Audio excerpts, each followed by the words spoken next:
So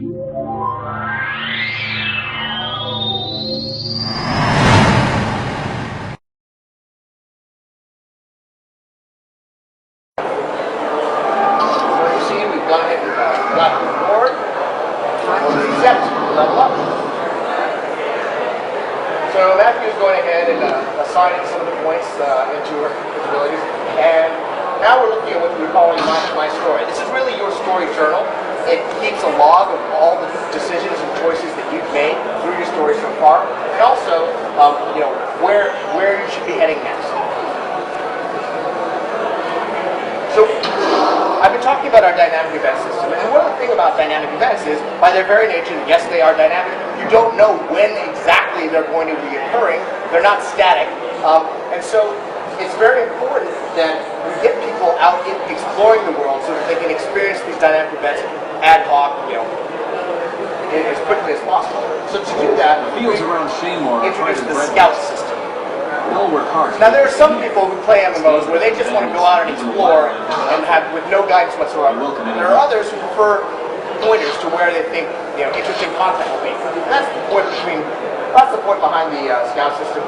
We put these markers on your world map, gently point you in the right direction, so you'll see some interesting dynamic event content. So let's go ahead and head down.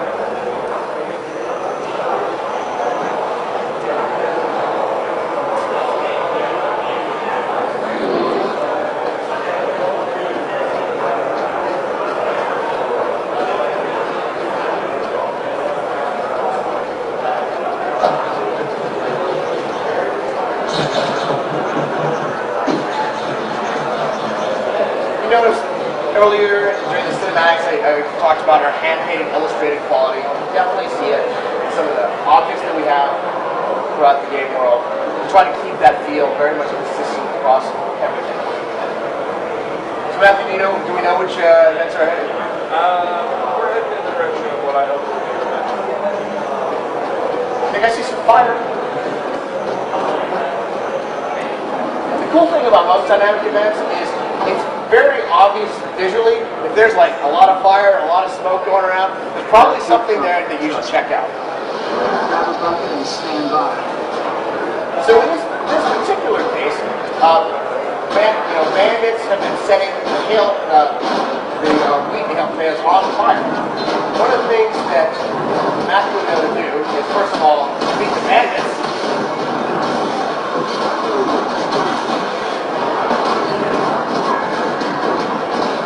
Do we have any water buckets flying around? Yeah, I think so. The other way we participate in this event is just pick up a water bucket. This is what we call an environmental weapon. It went ahead and changed its skill bar to a bucket that you can then use to put out fires. Looks like there aren't any fires, but I can possibly use that water bucket. Everyone eats meat and drinks milk, thanks. So I'm going to go ahead and use the bucket to pick up more water the Chrys. You can imagine with this particular type of mechanic, there are any number of things that you could be picking up. Plants to help repair a fence or use as a weapon. Do you want to see the broom mother's up? She's always a fun one. Sorry?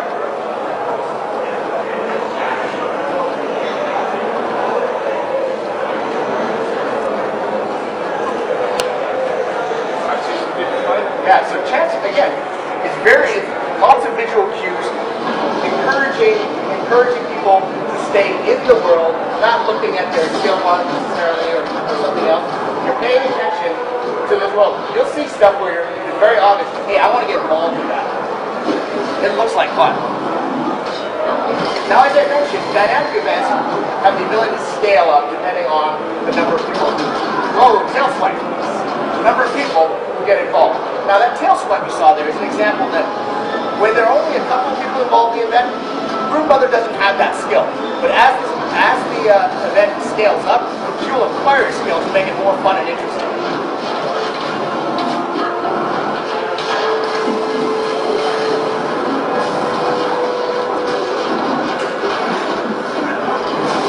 One of the things about our combat, as I mentioned, we want it to be pretty action-oriented. So what Matthew we demonstrated that in our game, there is no dedicated healing or resurrection class. Every profession, every player can revive a person on the battlefield. What this does is, one, it keeps combat very fast-paced, and secondly, it really does create that social cooperation that everybody can help everybody else. And we found that people love, it's not just for healers anymore. Everyone loves to come in and help survive somebody.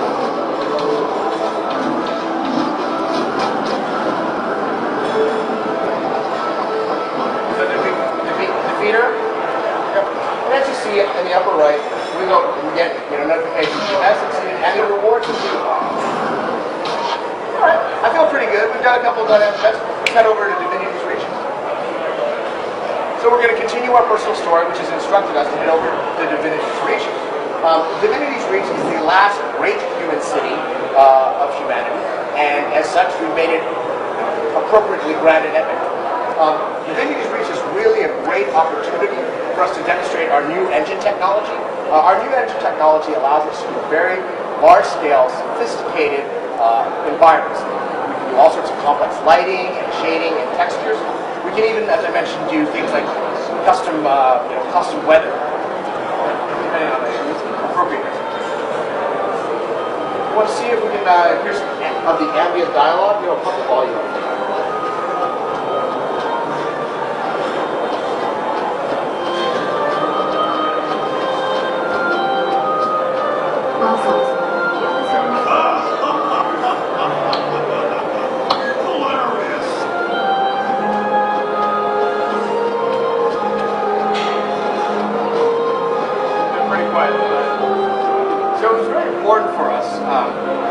As you come into one of these cities, make them feel alive, make them feel bustling. We recently announced that we've been doing a lot of voice work for Guild Wars 2, and we announced that we basically are going to be putting 60 feature films worth of voice acting into our game. This is just one of the ways that we would be doing it, is ambient dialogue that you hear around the world that makes you feel the world's alive, and also you'll be learning very subtly what's going on in the world if you're listening to what people are talking about. The map you've taken us to here is it's our shooting gallery. It's just an example of a kind of mini game. We're going to be placing mini games in each of the cities so that players, when they're enjoying a little downtime between combat and adventure, have other activities that they can get rewarded.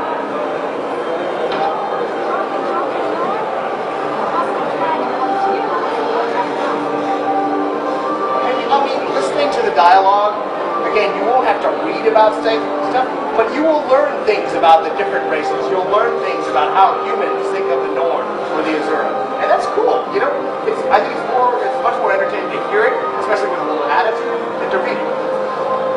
Now, I mentioned that we have the new engine technology for Guild Wars 2, and I also mentioned that we have a phenomenal concept art team. What I'm about to show you is an example where you put an incredibly talented, imaginative art team with an incredibly sophisticated engine team, and you can deliver incredible vistas like this one. An interior environment. This is the Palace Gardens. We're very proud of them. They look stunning in day or night. But the other challenge of our engine is, if you're familiar with Guild Wars, we wanted to make sure that the game played on a very wide variety of 3D gaming PCs. We're not going to be pushing the highest edge of the tech envelope. So to be able to deliver amazing visuals and still have it run on a broad base of 3D gaming PCs has been a great challenge for our engine team, and they've definitely done it.